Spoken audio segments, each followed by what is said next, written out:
اللہ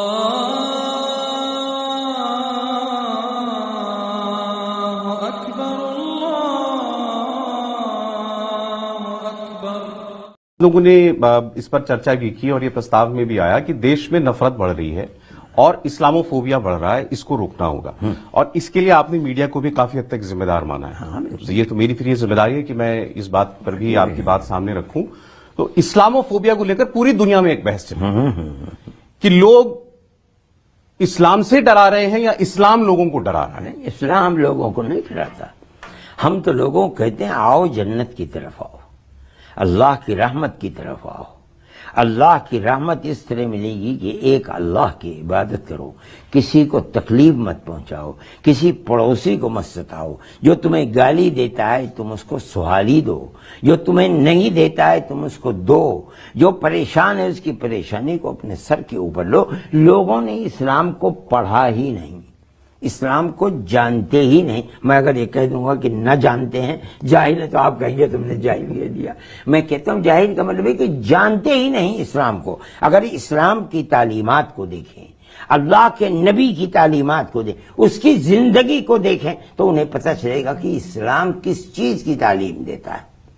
اسلام تو ایسے رکھ رکھاؤ، رہن سہن اور اللہ کے سامنے اس طرح رونے اور اللہ سے بھیک مانگنے کی تعلیم دیتا ہے کہ اس سے اچھا کوئی دوسرا مذہب ایسا نہیں ہو سکتا جو ایسی زندگی گزارنے کی تعلیم دے گا۔ لیکن آپ پڑھیے تو اسلام کو، دیکھیے تو بدقسمتی ہماری ہے کہ ہم اپنے عمل اور اپنے کردار سے اسلام کی صحیح تصویر دنیا کے سامنے نہیں پہ۔ یہ ہمارا قصور ہے، ہم اس کو جانتے ہیں، لیکن اسلام کی تعلیمات تو خراب نہیں ہے۔ ہم اپنا قصور مانتے ہیں، ہم اپنی زندگی کی یعنی صحیح تصویر اسلام کی جیسی ہمیں یا مسلمان کو پیش کرنی چاہیے تھی دنیا کے سامنے، ہم نہیں پیش کر پا رہے ہیں۔ یہ ہمارا اپنا قصور، ہماری اپنی جہالت ہے، بدقسمتی ہے ہماری، ورنہ اسلام کے اندر کوئی چیز نہیں ہے۔ اسلام کے اندر اگر کوئی چیز ہوتی تو رسول اللہ کے کل 23 سال کی زندگی کے اندر ساری دنیا کے اندر انقلاب کیسے پیدا ہو جاتا؟ یہ عقل سے سوچنے کی بات ہے۔ وہ نبی جو 8 سال پہلے تنہا ایک ابو بکر کے ساتھ ہجرت کر کے مدینہ منورہ میں آیا تھا، جب معاہدے کے خلاف ورزی مکے والوں نے کی ہے، 8 سال کے بعد مرد صرف 10,000 کی فوج لے کر کے پہنچا اور چٹکی بجاتے بجاتے مکے کو فتح کر لیا۔ یہ جو اسلام جنگل کی آگ کی طرح پھیل رہا ہے، یہ مسلمانوں کے اپنے کردار سے ہمارا کردار خراب ہے، اس لیے یہ ہمارا قصور ہے۔ ہم اسلام کی صحیح تصویر نہیں پیش کر پا رہے ہیں، ورنہ اسلام کے اندر کوئی عیب اور بری چیز نہیں ہے۔ اسلام کی تعلیمات تو بڑی پاکیزہ تعلیمات ہیں۔ جی، لوگ کہتے ہیں کہ اسلام جو ہے وہ تلوار کی زور پر پھیلا، جبر سے پھیلا ہے۔ اسلام کبھی تلوار نے اخلاق کے زور سے پھیلا ہے۔ اسلام تلوار کے زور سے نہیں پہنچا، کوئی کہہ نہیں سکتا، بتا نہیں سکتا۔ تعلیم دے کے کہاں تلوار کی زور سے کہاں ہم نے تلوار کسی کی گردن پر رکھ کر یا اسلام کو قبول کرو ورنہ سر کاٹ۔ اگر اس طرح کسی نے کسی کو مسلمان بنایا ہے، کبھی وہ مسلمان بن ہی نہیں سکتا، نہیں ہو سکتا۔ میں نے تو کل اپنی تقریر میں بھی کہا، زبردستی مسلمان کو غیر مسلم کمیونسٹوں نے بنایا۔ وہاں قرغیزستان کو ختم کر دیا، ترکمانستان کو ختم کر دیا، تاجکستان کو ختم کر دیا، ازبکستان کو بلڈوزر چلا دیے، مسجدوں کے اوپر سب کچھ ختم ہو گیا۔ لیکن 90 سال کی کوشش کے بعد جب کمیونزم ٹوٹا تو پھر مسجدوں سے وہی آواز آنے لگی، جن کو سمجھ رہے تھے کہ ختم ہو گیا، وہ پھر اشہد ان لا الہ الا اللہ اور اللہ اکبر۔ کبھی ختم نہیں ہوتا دین۔ دین تو نام ہے دل سے کسی چیز کو قبول کر لینے کا۔ جب تک دل سے قبول نہیں کیا جائے گا، نہ اسے مسلمان کہا جائے گا، نہ اسے غیر مسلم کہا جائے گا۔ جی، اب جیسا آپ نے کہا کہ اسلام کی صحیح تصویر یا اس کی صحیح جو نصیحتیں ہیں وہ اگر نہیں پہنچا پا رہا کوئی تو کمی وہاں پر ہے، تو پھر اسلاموفوبیا کے لیے کس کو ذمہ دار مانیں گے؟ میں یہ وہ دشمن ہیں اسلام کے جو اسلام کی غلط تصویر، انہیں ڈر لگتا ہے کہ اگر ہم اسلام کے خلاف غلط پروپیگنڈا نہیں کریں گے تو کہیں ہمارے ملکوں کے اندر اسلام ہی اسلام نہ آ جائے۔ اس پروپیگنڈے کے باوجود بھی میں کہتا ہوں کہ برطانیہ کے اندر اور امریکہ کے اندر سب سے زیادہ قبول لوگ اسلام کو کرتے ہیں، مرد بھی اور عورتیں بھی۔ اس کے باوجود اس پر، اور اگر یہ پروپیگنڈا نہ ہو دنیا کے اندر تو اسلام سے بڑا پھیلنے والا ہے دنیا کے اندر کوئی ملک نہیں۔ مولانا صاحب کیونکہ ہم بات کر رہے ہیں تو یہ میرے من میں بھی سوال ہے، میں آپ سے پوچھتا ہوں۔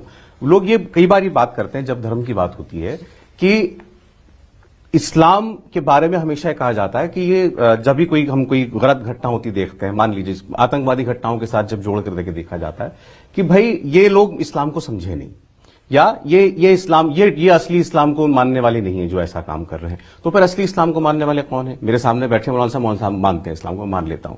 اب اسلام کے نام پر جتنی ریاستیں بنی وہی تو ہمارے سامنے ماڈل ہو سکتا ہے نا، تو کیا افغانستان ماڈل ہے ہمارا؟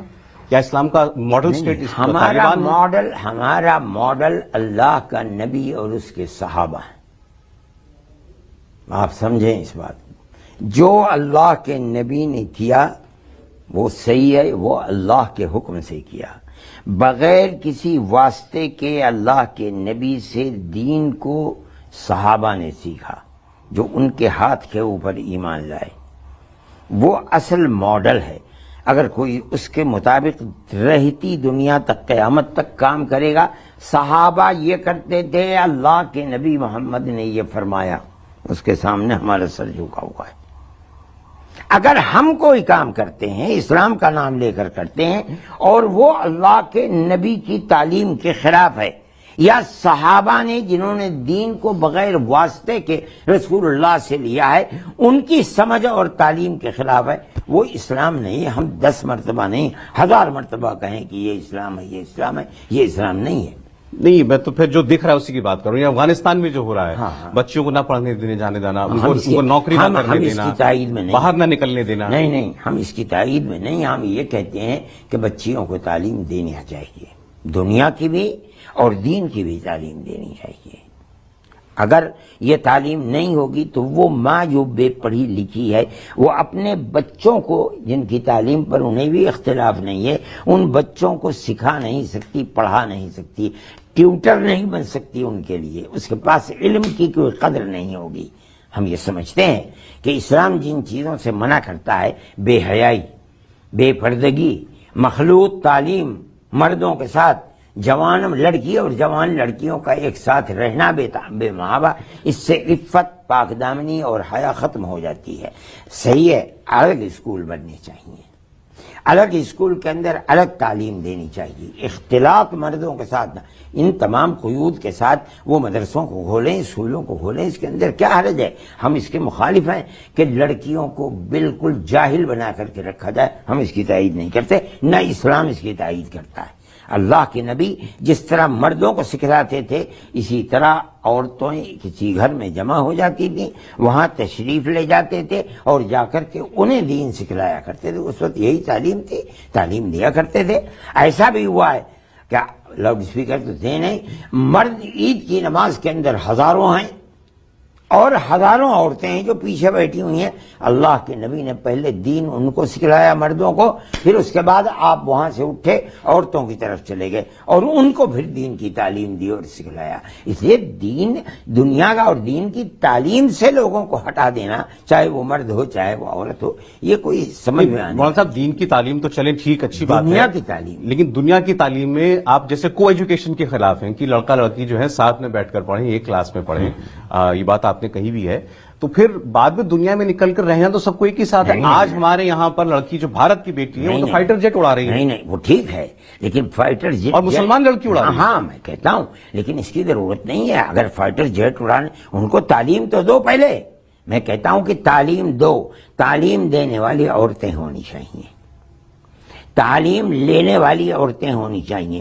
تعلیم کے بہت سے مواقع ہیں کام کرنے کے ایسے کہ جہاں عورتیں نہیں۔ اب مان لیجئے بینک کا مسئلہ ہے، میرے پیسے بینک کے اندر ہیں، میری بہن کے پیسے بھی بینک کے اندر ہیں، اگر عورت نہیں ہے وہاں کاؤنٹر کے اوپر تو میری بہن کو جاتے ہوئے 10 مرتبہ یہ سوچے گی کہ میں اس اجنبی مرد کے سامنے کیا۔ آپ عورتوں کے لیے الگ کاؤنٹر بنائیے مثال کے طریقے پر، وہاں عورتیں بیٹھیں، عورتیں جائیں اور ان سے بات کریں۔ یہ جھجک تو ختم ہونی چاہیے نا، کیوں ایک عورت آدمی کے سامنے نہیں جا سکتی؟ نہیں، یہ اسلامی تعلیم ہے، اب ورنہ تو اس سے بے حیائی پیدا ہوگی، بے حیائی بڑھے گی۔ وہ یہ چیز ہے کہ اسلام اس سے منع کرتا ہے، کسی اجنبی مرد کے ساتھ اجنبی عورت کا اختلاط یہ ماحول کو خراب کرنے والی چیز ہے. اس سے معاملات برباد ہوتے ہیں، شادی بیاہ کے رشتے ٹوٹتے ہیں، ماں باپ کی عزت و ناموس کے اوپر لوگ مر جاتے ہیں، لوگ پھندے دے کر کے مار دیتے ہیں اپنی لڑکیوں کو. اس سے بچا کر کے امن و امان، عفت و پاک دامنی بہت بڑا میدان ہے. آپ لڑکیوں کو سکھائیے، لڑکیوں کے لیے الگ کاؤنٹر طرح طرح کے بنائیے، وہاں لڑکیاں بیٹھے رہیں، عورتیں بیٹھی رہیں، یہ جائیں جا کر کے ان سے بات کریں. اس لوگ کہتے ہیں روڑی وادی سوچ ہے، یہ پرانے زمانے کی سوچ ہے. آج دنیا بدل چکی ہے. لیکن میں کہتا ہوں آج بھی دنیا کے اندر مسائل پیدا ہوتے ہیں. آپ اخبارات کو پڑھیے، روزانہ بچیوں کے ناموس لٹتا ہے اور وہ مر جاتی ہیں، ان کو قتل کر دیا جاتا ہے. امن و امان کو اگر آپ کو قائم کرنا ہے تو آپ کو عفت و پاک دامنی اور حیا اور شرم کے اندر درمیان میں دیوار کھڑی کرنی ہوگی، ورنہ اسی طرح بربادی ہوتی رہے گی. اور پھر انہی باتوں کو لوگ آگے کوٹ کر کے کہتے ہیں کہ پھر اسلام کو خراب روشنی میں دکھایا جاتا ہے کہ مہیلاؤں کو دبایا جاتا ہے، اسلام میں مہیلاؤں کے حق مارے جاتے ہیں. نا یہ حق مہیلا کا یہ حق نہیں ہے کہ وہ دوسرے گود میں جا کر کے بیٹھ جائے. مہیلا کا حق یہ ہے کہ وہ مہیلا رہتے ہوئے اپنی پاک دامنی اور عفت کی حفاظت کرتے ہوئے اپنی دنیا کو آباد کرے. یہ ہے مہیلا صاحب. لیکن یہ ساری پابندیاں اور سارے نیم جو ہیں وہ عورتوں کے لیے ہی ہیں. نہیں، مردوں کے لیے بھی ہیں. مردوں کے لیے نیم ہے کہ چلو تو آنکھ نیچی کر کے چلو، کسی اجنبی عورت کے منہ کی طرف مت دیکھو. بات کرو تو اجنبی عورت سے بات مت کرو، حیا اور شرم کے ساتھ بات کرو. یہ کیا بات ہے کہ صرف عورت کے لیے؟ یہی چیز ہے کیا عورتوں کے لیے تو کوئی قانون بنا دیا گیا یا مردوں کے لیے قانون بنا دیا گیا، عورتوں کو اس کا پابند نہیں کیا؟ عورتوں کے لیے قانون بنا دیا گیا، عورت کے لیے تو یہ بنا دیا گیا کہ وہ چاہے ننگی رہے، چاہے جیسا لباس پہن کر کے نکلے، مگر اس کے نتیجے کے اندر اس کی عزت و آبرو کس طرح لوٹے گی اور کیسے اسے پھندا دے کر کے جان سے مار دیا جائے گا، اس کی کوئی خیال نہیں ہے. مردوں کو اس کا پابند نہیں بنا ہے. اسلام دونوں کو کہتا ہے عورت چلے وہ بھی اپنی نظر نیچی کر کے چلے، مرد چلے وہ بھی اپنی نظر نیچی کر کے چلے، اس پردے کے ساتھ چلے کہ اس کا حسن و جمال دنیا کے سامنے ظاہر نہ ہو. آج تو بے محابہ عورت ننگی ہو کر کے، ننگا لباس پہن کر کے نکلتی ہے، پیٹ کھلا ہوا ہے، سینے کے ابھار اور پستی لوگوں کے سامنے ہے، چہرے کے اوپر لپسٹک لگا کر کے عورت نکلتی ہے. تو یہ بتائیے کہ فتنہ کیسے کھڑا نہیں ہوگا؟ اسلام اس کا مخالف ہے. جب گھر سے نکلو پردہ کر کے نکلو، حسن و جمال کے ساتھ، نہ اپنے شوہر کے سامنے اپنے گھر میں حسن و جمال کو ظاہر کرو، لیکن دوسرے اجنبی کے سامنے اپنے حسن و جمال کو ظاہر. یہ اسلام کا، اور ہندو بھی اسی کو مانتا تھا. آج کے ماحول کے اندر مجھے یاد ہے اپنے بچپن کے اندر کوئی ہندو عورت گھر سے بغیر گھونگھٹ کے نہیں نکل سکتی تھی. آج تو کوئی تصور ہی نہیں گھونگھٹ کا. وہ کیا چیز تھی؟ ان کے ہاں حیا اور شرم کی قیمت تھی. آج شرم و حیا کی قیمت ہی نہیں ہے. مولانا صاحب یہاں اس پر میری آپ کی سوچ میں بھی فرق ہو سکتا ہے. اب کوئی مہیلا جو ہے اگر وہ ماڈرن پردھان پہن کر نکل رہی تو ہم یہ تو نہیں کہیں گے کہ وہ ننگی نکل رہی ہے، ہم یہ تو نہیں کہیں گے کہ وہ بے حیائی کر رہی ہے. کوئی نہ کرے، لیکن عام طور کے اوپر ہوتا تو یہی ہے. عام طور کے اوپر آپ دیکھیے کہ کس طریقے سے بے حرمتی ہوتی ہے. یہ تو اب اس کا، اب میں وہی آپ سے کہہ رہا تھا کہ سارے نیم قاعدے ہم نے عورت کے لیے بنا دیے. اب وہ جینس نہیں پہن سکتی، یہ بتائیے وہ ویسٹرن ڈریس نہیں پہن سکتی. اب ویسٹرن ڈریس نہیں، آپ نے تو کہا وہ ساڑی نہیں پہن سکتی، پیٹ دکھ رہا ہے تو ساڑی نہیں پہن سکتی. نہیں، سب کچھ پہنے. اپنے شوہر کے لیے پہنے، صرف شوہر اپنے ماں باپ کے لیے کے سامنے پہنے. بچی ہے اپنے ماں باپ کے ساتھ رہے، لیکن اجنبی مرد کے سامنے رہے گی تو فتنہ اور فساد تو پیدا ہی ہوگا. یہ بتائیے کیسے پیدا نہیں ہوگا؟ یہ تو اس مرد کی تعلیم اور تربیت پر نربھر کرتا ہے. نہیں، اگر اس کی سوچ ایسی ہوگی بتائیے، تو اس کی سوچ بدلنی چاہیے. یہ بتائیے کئی مرد اور کئی جوان ایسے ہوں گے جن کی صحیح ہوگی؟ یہ بتائیے. آپ کر سکتے ہیں، قسم کھا کے کہہ سکتے ہیں؟ اسکول اور کالج میں پڑھنے والے آج کے لڑکے کئی نکلیں گے جن کی سوچ اور سمجھ صحیح ہوگی؟ آپ نہیں کہہ سکتے یہ بات. وہیں تو فساد پیدا ہوتا ہے، وہیں تو عزت و ناموس لٹتا ہے، وہیں تو ماں باپ کنویں میں کے اندر ڈوب کر کے مرتے ہیں، وہیں تو زہر کھا کر کے عورت مرتی ہے یا مرد مرتے ہیں. کیسے ہو سکتی ہے یہ بات؟ اپنی عزت بچانے کی ذمہ داری عورت کی خود ہے کہ وہ پردہ کر کے چلے، لیکن عزت آبرو پر داغ لگانے والا وہ جو مرد ہے وہ چوڑا ہو کر گھومے. نہیں، میں نے یہی بات کہی کہ مرد کو بھی پابند بنانا چاہیے. آپ نے مرد کو پابند نہیں بنایا ہے.